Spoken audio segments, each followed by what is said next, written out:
Jeremy Wade vagyok. Kapás van! A világ legnagyobb folyami bestiáit üldözöm. Vízigyilkosokra vadászom háborgó folyóknál, sűrű dzsungelekben és távoli korallzátonyokon. Ezúttal Anglia jeges vizein egy igazi szörnyeteggel akadt dolgom. Akkora volt, mint a cápa filmekben. Vajon mi ez a titokzatos teremtmény, és mit keres itt Anglia partjainál? Egy újabb ragadozó, amitől rettegnünk kell? Olykor igencsak megrémültem, amikor megláttam. Véleményem szerint ez egy veszélyes ragadozó. Észak felé vettem hát az irányt, hogy utána járjak, mi is él Grönland fagyos tengereiben. Ez az, szép teremtés. És Norvégia jeges fjordjainál, olyan mélységekben horgászva, mint eddig még soha. Ez az, megvan!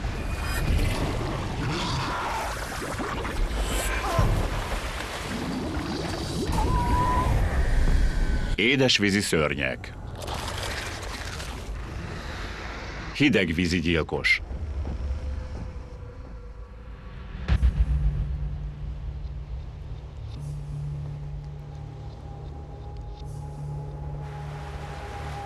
...2013-ban a víz valami igencsak érdekeset mosott partra Anglia eme területén. Egy titokzatos, 274 centis tengeri szörnyet. Itt fedezték fel a homokban, nem sokkal napkelte után. Andrew Douglas elsők között termett a helyszínen. Itt történt? Igen, felhívtak, hogy egy hatalmas vízilény hever a parton. Lett is szóbeszéd. Lett ám, mindenki erről beszélt. Egy igazi szörny várt itt rám.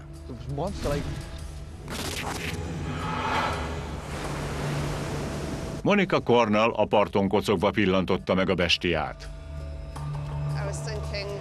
Először egy halott fókának néztem. Közelebb mentem, majd azt hittem, hogy egy bálna az. Aztán megláttam azokat a méretes cápafogakat. Hatalmas egy lény volt. Tényleg akkora volt, mint a cápafilmekben.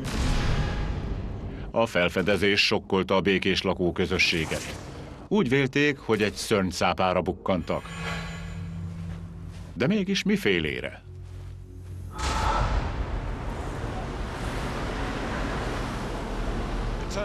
Ez a cápafaj olyan ritkaságnak számított, hogy a tudósok rögvest konzerválni akarták. 560 kilométeren át szállították hát ide a londoni Natural History Múzeumba.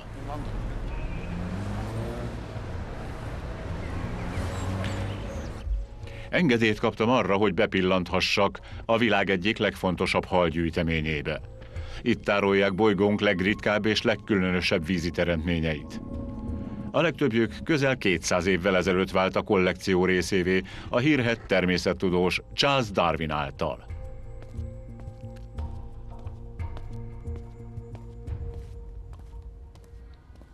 Én most a titokzatos Northumberlandi szörnyet keresem. Oliver Crimmen őrzi őt a laboratóriumában. Jeremy! Jó napot! Örülök, hogy látom. Itt van ebben? Így van.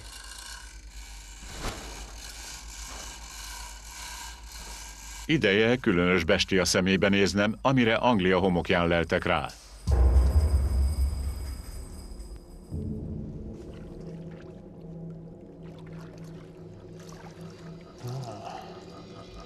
Egy grönlandi cápa? Igen, az. Hogy került hát az Egyesült Királyságba?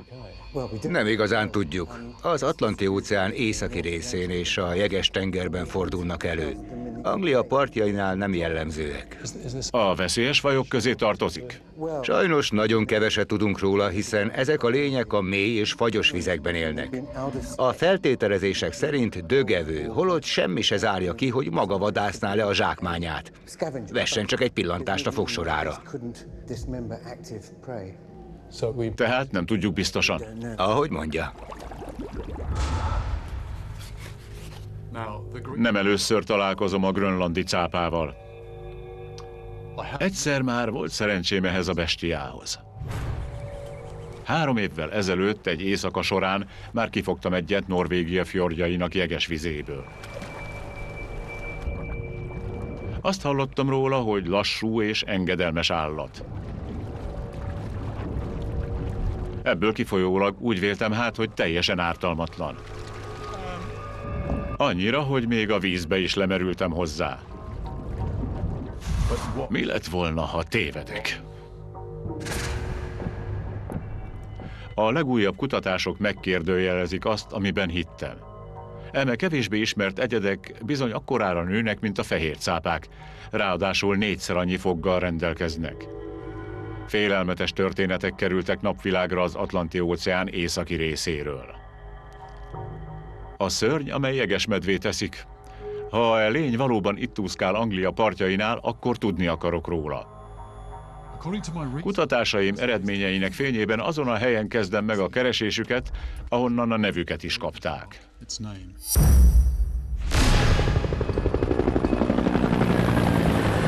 Grönland felé veszem az irányt. Területének 80%-át jégtakaró fedi. 56 000 fős lakosságával ebben az országban élnek a legkevesebben a Földön.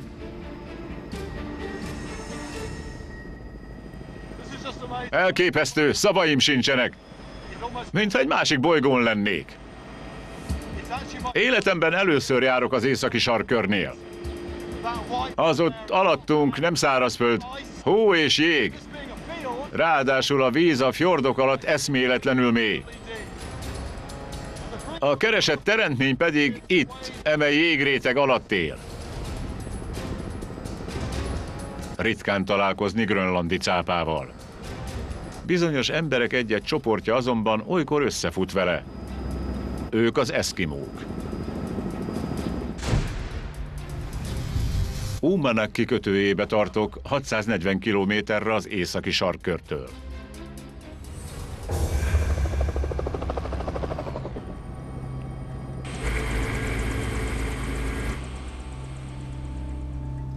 -5 Celsius fok van. 1300 fős lakosságával Uummannaq az egyik legnépesebb grönlandi város. Itt nincsenek utak. Az év 4 hónapjában a tengervizét tömör jégréteg fedi, a halászhajók hát nem mozdulhatnak. Úgy érzem magam, mintha a világ végén lennék. Annyira más itt, mint bárhol, ahol eddig jártam. És nagyon hideg van. És nem egy hóval borított tengerparton állok, hanem a kikötő kellős közepén a tengeren. Sosem jártam még vízen. A kikötő elhagyatottnak tűnik. Ám megtudom, hogy hol találkozhatok néhány halásszal a jégen. Üdvözlöm! Ez milyen hal? Tessék? Tessék? Tessék? Hát ezt nem fogom megtudni. Nekem azonban tőkehalnak tűnik. Szép méretesek. A legtöbb helyi lakos eszkimó. Innen Grönlandról, továbbá Kanadából és Alaszkából. 5000 éve folyik itt a halászat. Kapás van?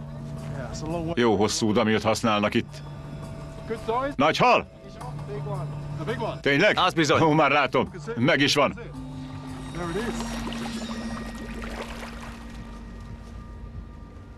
A vérükben található fagyálló hatású fehérjéknek köszönhetően élnek meg a fagyos vizekben. Leengedi a csalit a tengerfenékig?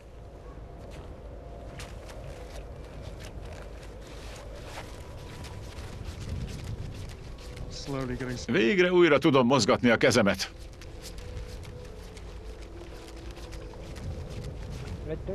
Tehát leértünk az aljára.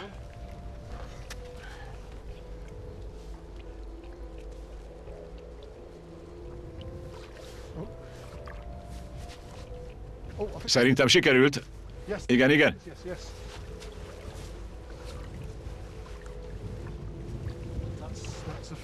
Kapás van. Már majdnem mondtam, hogy jéghorgászként ez az első, de még nem fogtam ki. Kell még egy kis löket. Ennek a zsinórnak sose lesz vége. Na már látok valamit. Ez az, megvan.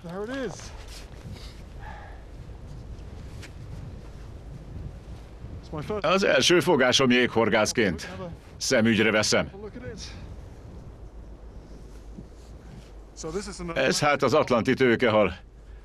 Kölyökként horgáztam tőkehalra Angliában, azonban sosem fogtam egyet sem. Ez az első tőkehalam. Duplán is emlékezetes lesz hát számomra. Nem hittem volna, hogy egy nap majd idefenn északon fogom ki az elsőt.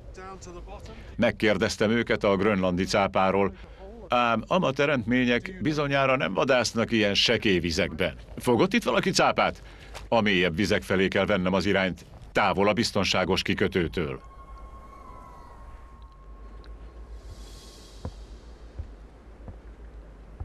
Napkeltével végigmérem a vidéket, ahová az utam vezet majd.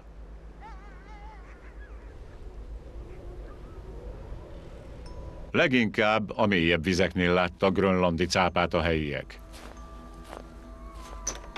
Most az egyik szakértőhöz tartok. Páluk Kreutzmannhoz. Nagyon örvendek.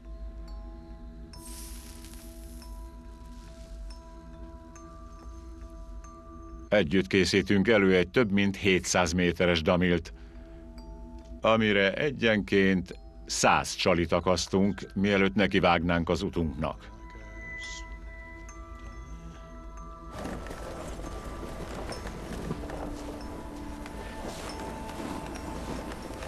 Páluk 1 órát utazik, hogy elég élelmet szerezhessen a családjának. A fölösleget pedig eladja.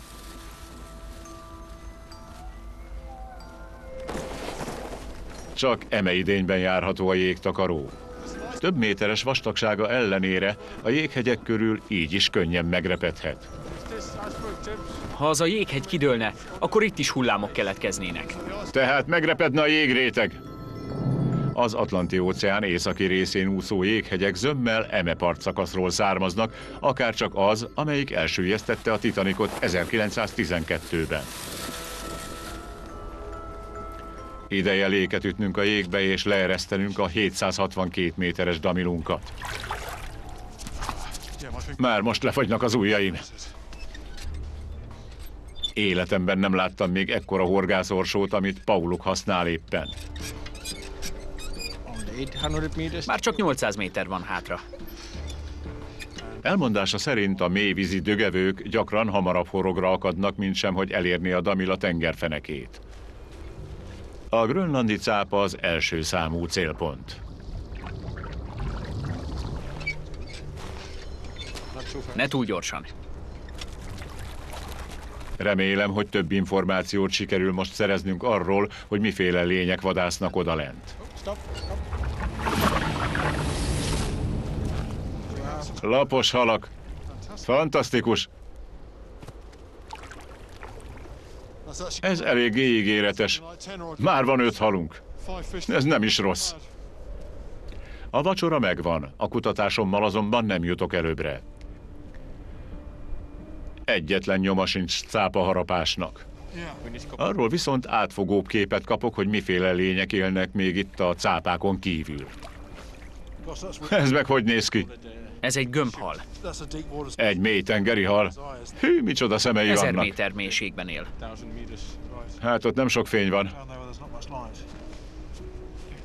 Ez az élőlény a csontos halak osztályába tartozik, míg a grönlandi cápa a porcos halakéba. Akárcsak ez a lény itt. Ez is furán néz ki, összegömbölyödött. Rájaféle lehet, rokonságban a grönlandi cápával. Nuliáknak hívjuk.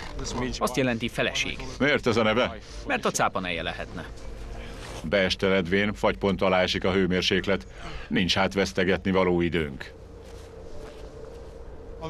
Kicsit csalódott vagyok.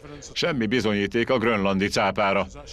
Kevésbé valószínű hát, hogy tényleg látni is fogok egyet. Bár a mai napom nem úgy sikerült, ahogy terveztem, legalább megtudtam Pauluktól, hogy kihez forduljak másnap.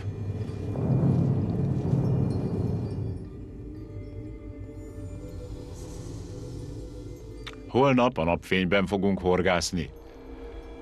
Itt az északi sarkkörnél mindössze néhány órára kell fel a nap. Ezért is sietek már korán a kikötőbe.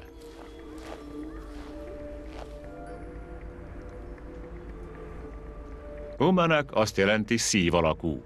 A városban lévő 1200 méter magas hegyről kapta a nevét.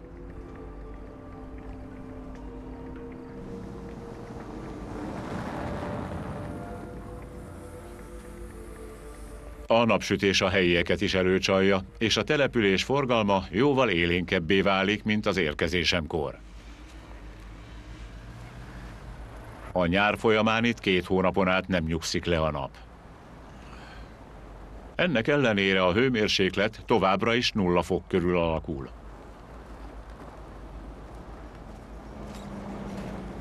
A kávézó előtt ülve tovább töröm a fejemet. A tegnapi csalódás után nem sok reményt fűzök ahhoz, hogy valóban találkozhatok itt egy grönlandi cápával.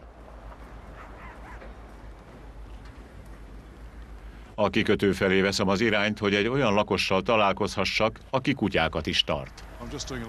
Tanulok még egy kicsit grönlandi inuit nyelven. Itt találtam ezt a kis könyvet. Van benne egy olyan szakasz, hogy kutyaszánozás. Ők az én kutyáim. Ne menjen közel hozzájuk, haraphatnak. Ezt hasznos lenne megjegyeznem. Bár nem sok hasznát látom ennek a jegyzetfüzetnek.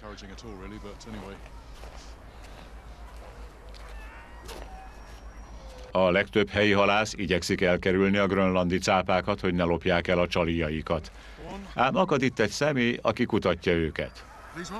Örömmel egyezett bele abba, hogy részt vegyen az expedíción. Simi 30 éve jár erre a hatalmas bestia nyomában. A cápa húsával eteti a szánhúzó kutyáit. Kiváló hasznát veszi hát vízifenevadnak. A maga kutyái? Igen, az enyémek. Segíthetek? Itt kutyaszánnal fuvaroznak a jégen, így kötve össze az egyes közösségeket a tél folyamán már évezredek óta. Pont mint egy küzdő halahorgon. A grönlandi kutyák híresek a hűségükről. Még a jegesmedvéktől is megvédik gazdáikat. Az utolsó kutya is készen áll. Lássuk csak, 2, 4, 6. Na jó, hagyjuk. Inkább kényelembe helyezem magam.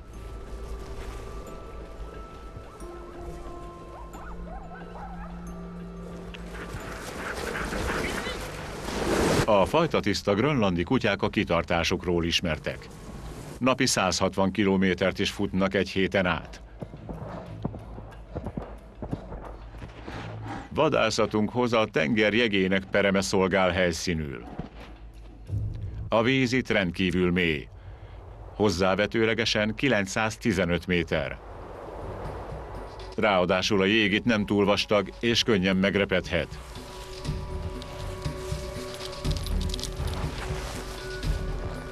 A helyszínre érve rögvest kikötjük a kutyákat.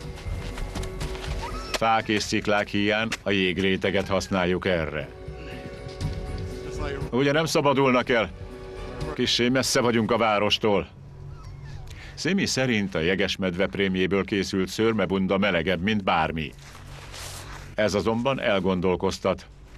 Itt igencsak könnyű célpontjává válhatunk egy vérengző jegesmedvének. Mondja, élnek erre medvék? Arani! Szerintem most épp egy se ólálkodik itt, de olykor erre szoktak tévedni. Ez a tudat kifejezetten zavaró. Csinálhatom egy kicsit? A jég úgy 300 cm vastag. A jég úgy 30 cm vastag. Megvan.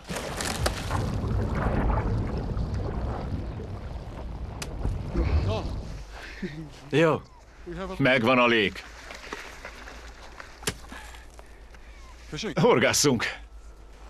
Hát ez a műfaj nem sokat változott az évszázadok alatt. Csak annyiban, hogy a horog állati csont helyett már acélból készül. Jóval erősebb a horog, a damil helyett pedig drótkötelet használunk. Ezt még a grönlandi cápa sem tudja szétrágni a borotva éles fogaival. Egy szikladarabot kötünk a végére, hogy alul maradjon, és itt van még ez az erős lánc is. Simi most beveti a titkos fegyverét, a többnapos fókahúst. Hát ez gusztustalan. A grönlandi cápa számára azonban finom vacsora. Ideje a horogra akasztani. Aztán leeresztjük a 915 méteres zsinórunkat egy merőben más világba, ahol szuroksötét és erős nyomás uralkodik. Mehet ez is?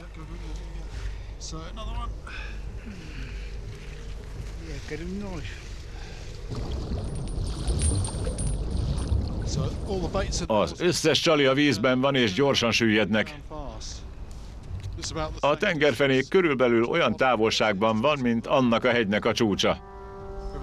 A felszínen minden nyugodtnak tűnik, ám érzem a hatalmas áramlatot. Még a lánc és a szikla se egyenesen merülnek, hanem abba az irányba. Az áramlat magával viszi a szagot, és ha szerencsénk van, cápákat vonz ide a szuroksötétben 800 méterre alattunk.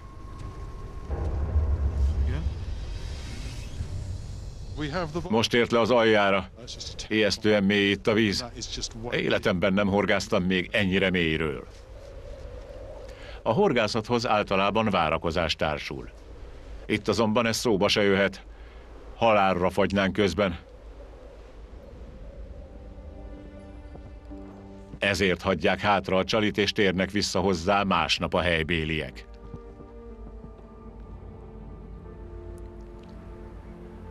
Aznap este napnyugtakor csatlakozom Simi családjához a tradicionális vacsoránál.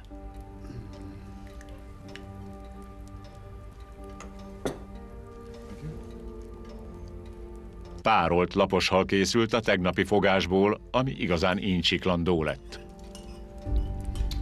Nagyon finom. Az étel megosztása a helyi kultúra fontos részét képezi. Az emberek összeülnek és gondoskodnak arról, hogy senki, még egy idegen sem maradjon éhes. Másnap, miután kipihentük magunkat, irány újra a jég. 8 kilométerre vagyunk a csalinktól. Úgy tűnik, a kutyák is alig várják, hogy odaérjenek. Több mint 12 órán át hagytuk a felszerelésünket a vízben. 915 méterről nem lehet megállapítani, hogy akadt-e valami a horogra. Mokka. Mokka? Azt jelenti talán. Na, ezt a szót talán meg tudom jegyezni. Csak ha már felhúztuk. Egy eszméletlenül hosszú drótkötél sziklával a végén, lánccal és horoggal. Ezt húzzuk fel 915 méterről.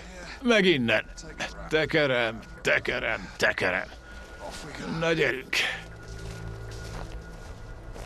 Lehet, hogy csak a vágy miatt érzem így, de ez sokkal nehezebbnek tűnik, mint tegnap. Szerintem sokkal nehezebb. Igen, Bizony. az. Nem csak az a sziklakő van ennek a végén, valami sokkal nagyobb is. Felváltva dolgozunk hát, van időnk kifújni magunkat. Komolyan mondom, olyan ez, mintha egy 450 kilós valamit húznánk, ami kétszer akkora, mint az Empire State Building. Fél óra elteltével végre felszínre kerül a drótkötelünk vége. Nos, zsinór, lánc. Ahó, igen. Horogra akadt valami. Kapás van. Ki kell emelnünk a láncot.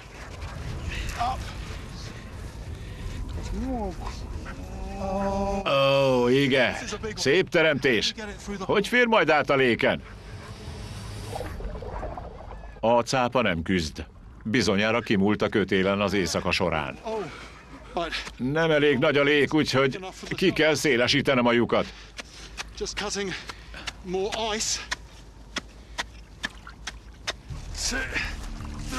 2, 3. Még mindig nem fér át. Még nagyobb lyuk kell. Nem szeretek döglött halat látni, ám itt ennek köszönhetik a helyiek a túlélésüket.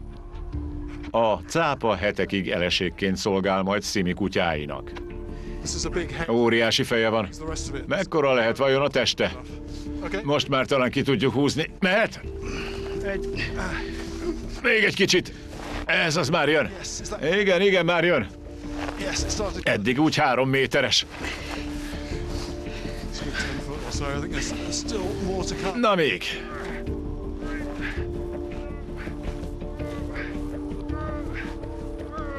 Ez a tökéletes alkalom a további kutatásokhoz. Kint van. Ez egy igazán hatalmas teremtés. Hadd nézzem. Egy nőstény. Tipikus, aszimmetrikus farokúszó. Egy cápának leginkább a fogazatát akarjuk mindig szemügyre venni. Egy mélyedéses kis fogak ülnek a felső álcsontjában, míg az állkapocs csontjában közepes méretű, négyzet alakú vágófogak. Mintha csak egy véső lenne. Kétségtelenül élesek, ám annyira, hogy ölni is lehessen velük. Most beszéljünk egy kicsit az orjukakról.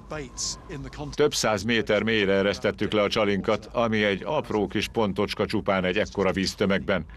És mégis megtalálta.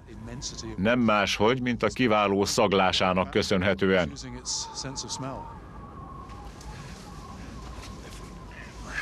Rendben. Simi már is falatkákat készít a kutyáinak. Azonban nem lehet rögtön elfogyasztani. A nagy mennyiségű karbamid ugyanis mérgezővé teszi a cápahúst. Most megtudhatom, hogy a lény hogyan és mivel táplálkozik a jég alatt. Kiszedjük a beleket. Ez egy lapos hal. Íme a feje. Ezt nézzék. A mindenit. Egy halászháló darabja. Ez pedig egy meglehetősen nagy hal. Milyen hal ez? Tőkehal. Tőkehal? Ez igazán érdekes. Lehet, hogy már korábban elpusztult, és a cápa csak utána falta fel. De az is elképzelhető, hogy ő vadászta le.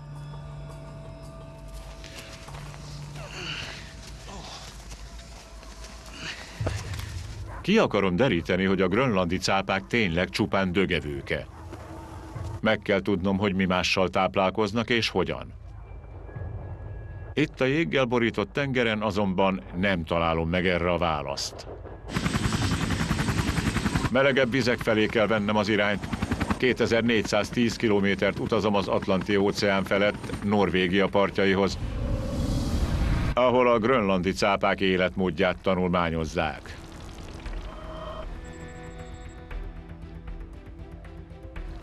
Tromsø egy bálna és fókavadászatról híres kikötőváros. Ma ebben a kisközségben tanulmányozzák a különböző sarkvidéki élőlényeket, beleértve az általam keresett bestiát is.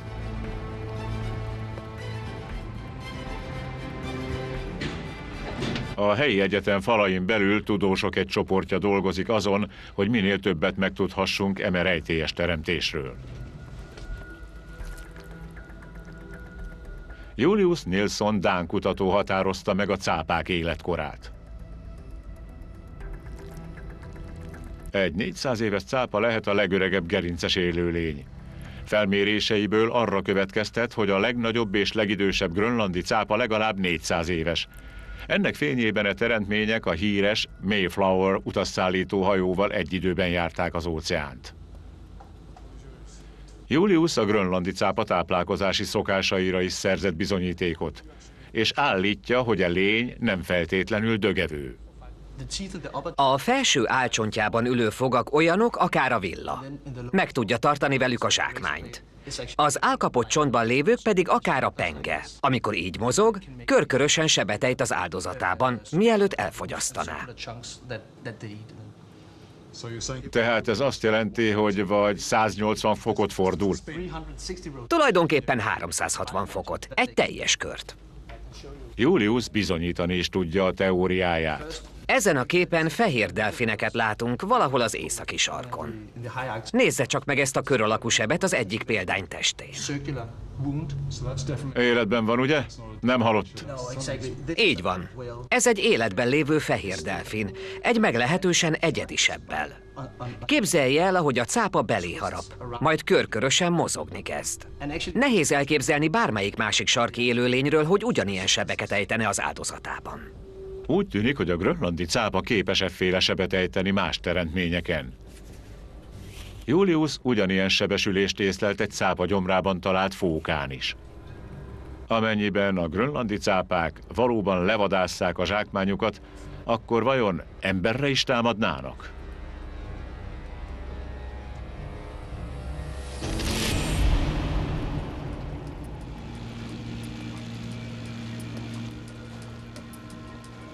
Egy kanadai tengerbiológussal találkozom.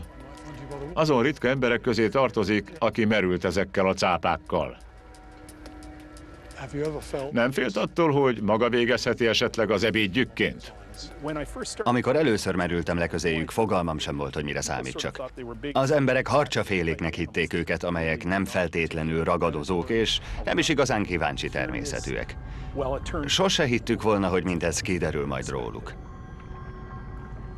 Chris felvételei megmutatják, hogy milyen közel barangolt ez a cápa a kanadai Szent Lőrinc folyóhoz. Békén hagynak, elúsznak, majd hirtelen visszatérnek a hátad mögül.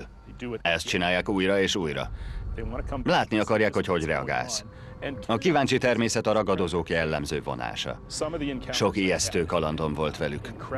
Rossz látási viszonyok között a legegyszerűbb találkozni velük. Meglepetésszerűen. Pedig tükrökkel volt felszerelve a kamerám, és folyton körbenéztem. Arra gondoltam hát, hogy ezek a teremtmények a fürge és okos élőlényeket is képesek megölni. Minden bizonnyal. Eléggé zavaró, hogy az ijegység legkisebb jelét sem mutatták Chrisnek a vízben. Talán az embert is potenciális zsákmánynak tekintik. Valóban ránk támadnának?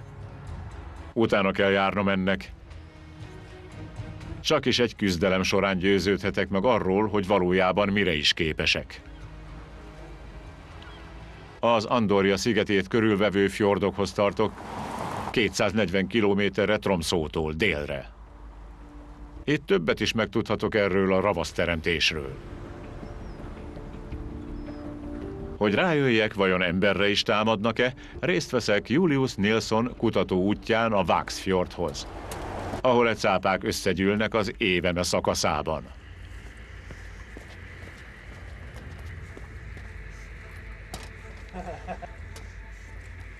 Jó reggelt!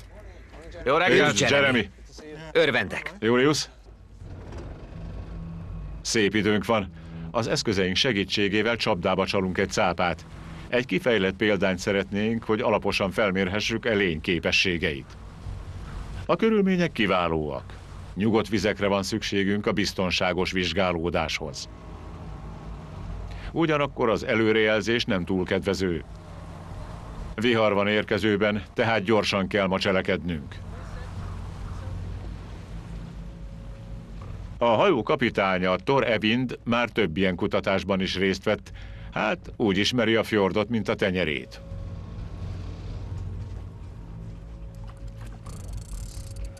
Sokkal kifinomultabb módszer ez annál, mint amit Grönlandon használtam. Ott lánc került a drótkötél végére. Itt fémre kell akasztani a csalit, avagy a cápa egész egyszerűen szétropogtatja majd. Sőt, a zsinór végén itt nejlont is láthatunk. Mehet? Igen. Bottal kifogni egy közel 1 tonnás teremtést bizony nagy kihívás lesz. Ám ez az esélyem arra, hogy lássam, mire is képes ez a szörny.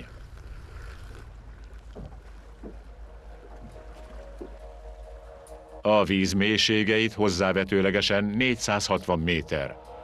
A csali megy aprócska pontocska csupán egy gigantikus víztömegben.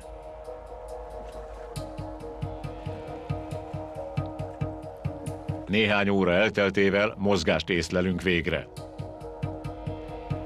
Thor, mit gondol? A horogra akadt valami? Kis halnak tűnik? Igen, igaza van. Valami valóban mozgatja a botot. Jól látja. Igen, kétségtelenül. Ilyen mély vízben azonban nem könnyű olvasni a jelekből. Fel kell húznunk a csalit, ha bizonyosságot akarunk. Érzem, hogy kapás van. Egy 460 méteres zsinort vagy 20 percbe telik felhúzni.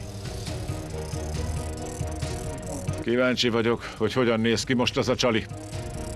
Mert valami garantáltan dézsmált belőle.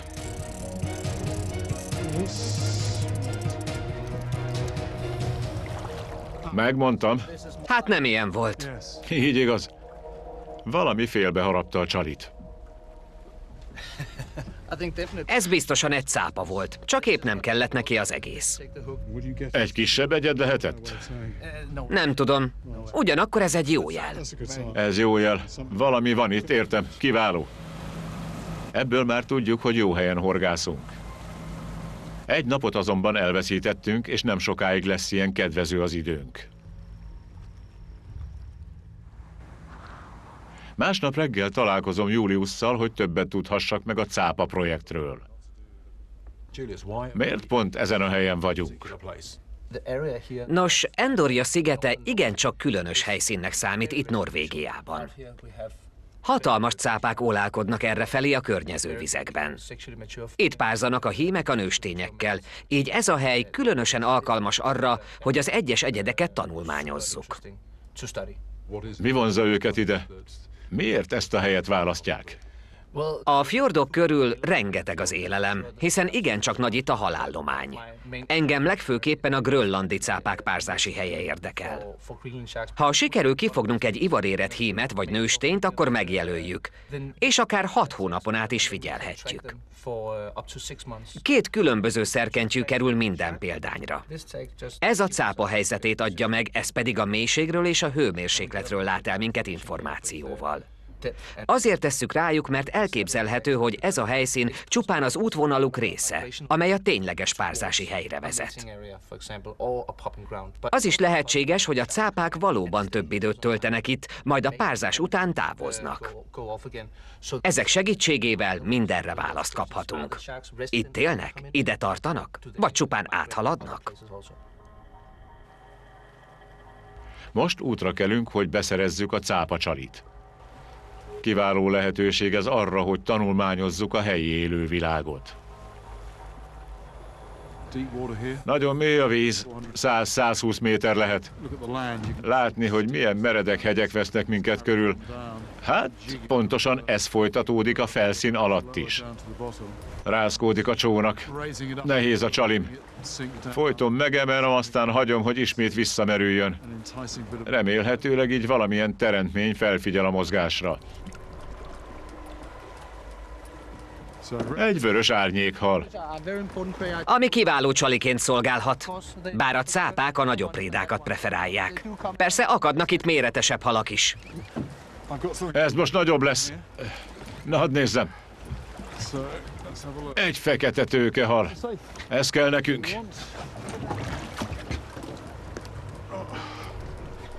Íme a tökéletes grönlandi cápacsali.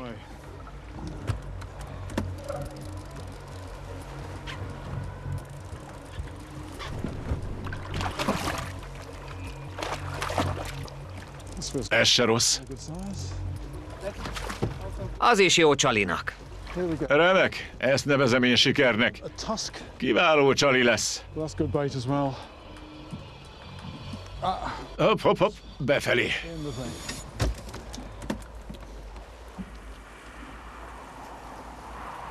Nem sokkal később megváltoznak az időjárási viszonyok. Hideg sarki szelek fújnak észak felől. Már közel a vihar.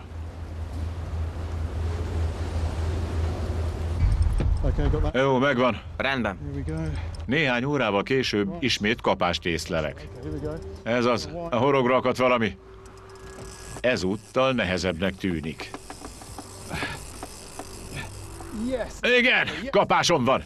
Egész biztos. Megtartana esetleg valaki? Köszönöm. Bármi is akadt a horogra, erősen küzd. Nem könnyű a felszínre hozni. Kétségtelenül nehéz egy teremtés. Legutóbb az éjszaka közepén volt szerencsém grönlandi cápához. Fényes nappal találkozni eggyel még felemelőbb lenne. Egyetlen másodpercre sem pihenhetek. Amennyiben csapkod a farokúszójával, még könnyít is kicsit az én helyzetemen, miközben felfelé emelem.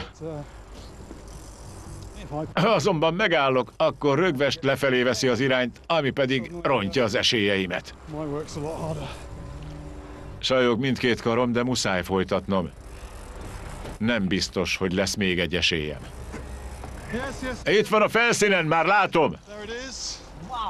Az igen. Pontosan az, amit kerestünk. Kiváló! Nem gyakori az ilyen. 15 perc elteltével ez az elvileg lassú teremtés is olyan erővel küzd, mint amilyet egy fehér cápa esetében gondoltam volna. Ez igen meglepő.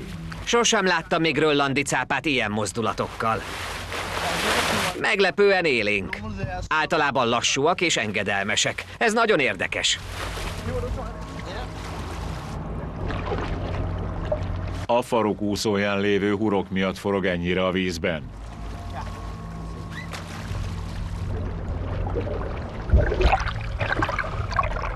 ...213 centis. Igen.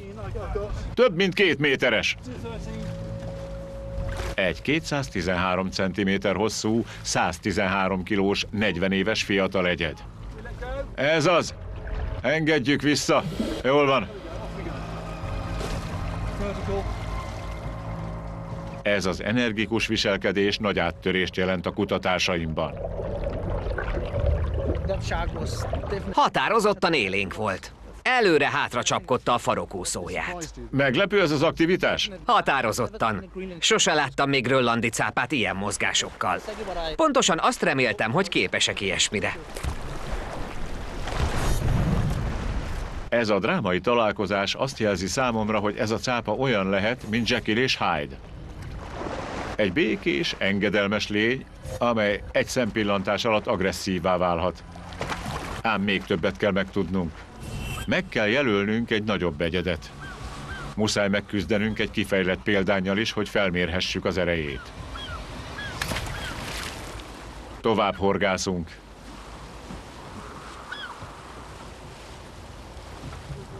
Eredménytelenül telnek a következő órák. Végül csak feltűnik valami nagy a felszínen. Ám nem egy cápa. Sok mindent tapasztaltam már a műsorom során, de ilyet eddig még soha. Felbukkant egy tengeralattjáró.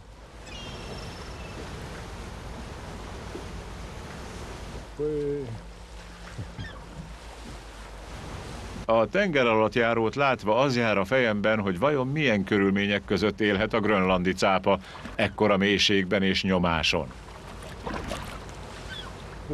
Nos, van egy alumínium palackom. Üres. Szépen lezárom. Ugye csak levegő van benne, légköri nyomáson. A vízbe fogom hajítani. De ha így dobnám be, csak a felszínen úszkálna. Éppen ezért nehezéket kötöttem rá. Továbbá egy vízálló kamerát a megfigyeléshez. Be is indítom. A grönlandi cápát több mint 2100 méter mélyen is észlelték már. Ez a kísérlet most bemutatja, hogy mi történik ekkora mélységben és nyomáson.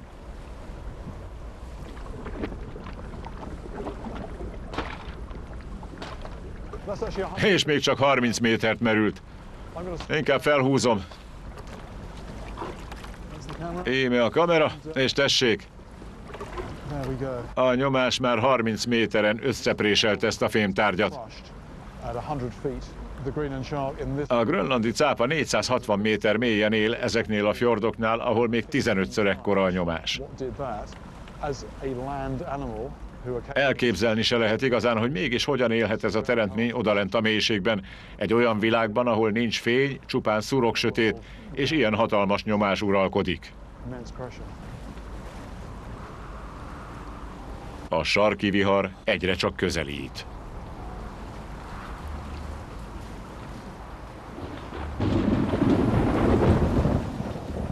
Helyesnek bizonyult az előrejelzés.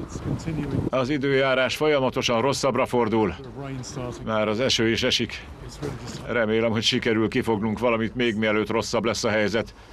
Ám sajnos nem igazán történik ma semmi. Amikor már éppen feladnám, hirtelen történik valami. Csak nem.